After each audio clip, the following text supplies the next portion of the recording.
నాకు నిద్ర పట్టకుండా ఏవో ఆలోచనలు వస్తున్నాయని చాలామంది అంటూ ఉంటారు.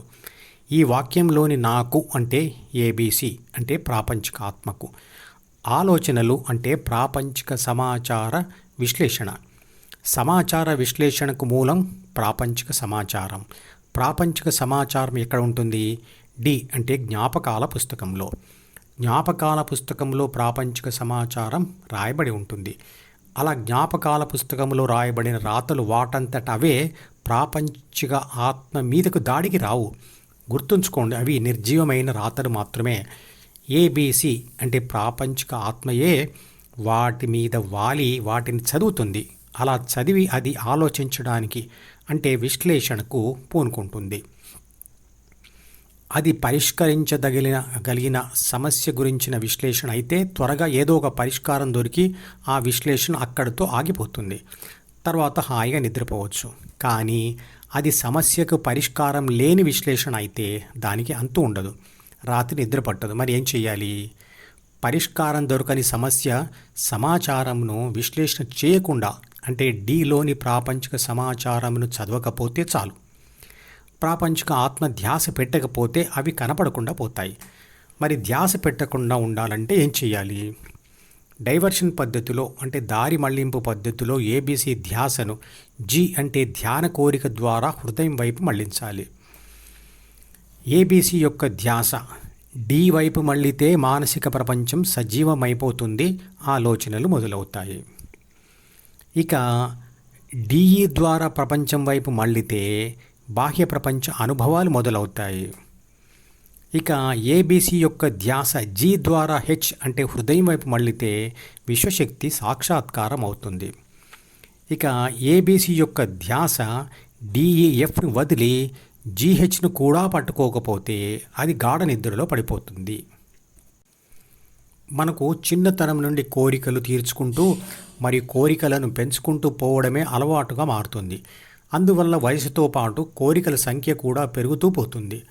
సమాజం ఒప్పుకోని కోరికలు మరియు స్థాయికి మించిన కోరికలు కూడా కలుగుతాయి. ప్రతి కోరిక కలిగే ముందు మరియు కోరిక తీరిన తర్వాత కూడా కోరికల గురించి మరియు అనుభవాల గురించి విశ్లేషణ మరియు విమర్శలతో కూడిన ఆలోచనలు కలుగుతూ ఉంటాయి. అంతేకాదు, ప్రకృతి సహకరించక ఓటమి కలిగితే దానివల్ల కూడా ఆలోచనల సంఖ్య పెరుగుతూ పోతుంది. విపరీతమైన ఆలోచనలు మనిషి చేసే భోజనం మరియు గాఢ నిద్రను కూడా ప్రభావితం చేస్తాయి. అందువల్ల మనిషికి ఆదుర్ద మరియు మానసిక ఒత్తిడి కలుగుతుంది. చికాకు, అలసట కుటుంబ బంధాలను కూడా నష్టపరుస్తుంది. రాక్షసత్వం పెరుగుతుంది, అహం పెరుగుతుంది. కాబట్టి కోరికలను పరిమితం చేయవలసి వస్తుంది. దానివల్ల మనిషికి శాంతి, సుఖం దొరుకుతుంది. కానీ మనిషికి కోరికలు తగ్గించుకోవడం ఎలా అనేది తెలియదు. కోరికలను తగ్గించుకోవడం అంటేనే వాటి పట్ల వైరాగ్యం తెచ్చుకోవడం. కోరికలను మ్యాక్సిమం నుండి మినిమం చేయడంను 3 దశలుగా విభజించారు భగవద్గీతలో. డిలోని కోరికలు బిలోని 3 బాధ్యతలు మరియు 6 గుణాల వల్ల కలుగుతాయి.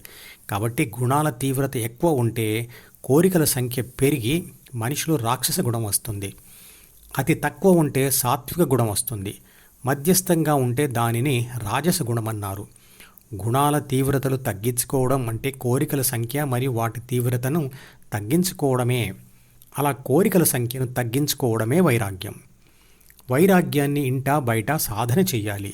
ఇంట్లో వైరాగ్య సాధన చేయడం అంటే దారి మళ్లింపు పద్ధతిలో ఏబీసీ డిలోని కోరికల నుండి ధ్యాసను మళ్లించి హెచ్ అంటే హృదయం మీద నిలిపే సాధన చేయడం. అదే ధ్యానం.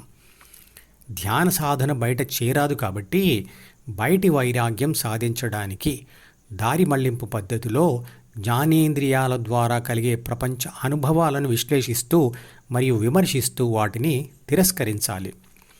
ఉదాహరణకు, తినడానికి రుచికరమైన ఏ వస్తువును చూసినా దానిని తినాలి అని కోరిక కలిగినప్పుడు అది ఎందుకు తినాలి, దానివల్ల లాభాలు ఏమిటి మరియు నష్టాలు ఏమిటి, అది సమాజం ఒప్పుకునే కోరికనా కాదా అనే విశ్లేషణాత్మక మరియు విమర్శలతో కూడిన తిరస్కరణ భావం తెచ్చుకోవాలి.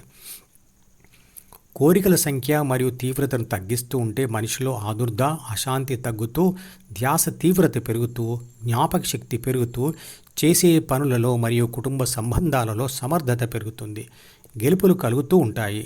శాంతి సుఖం పెరుగుతుంది.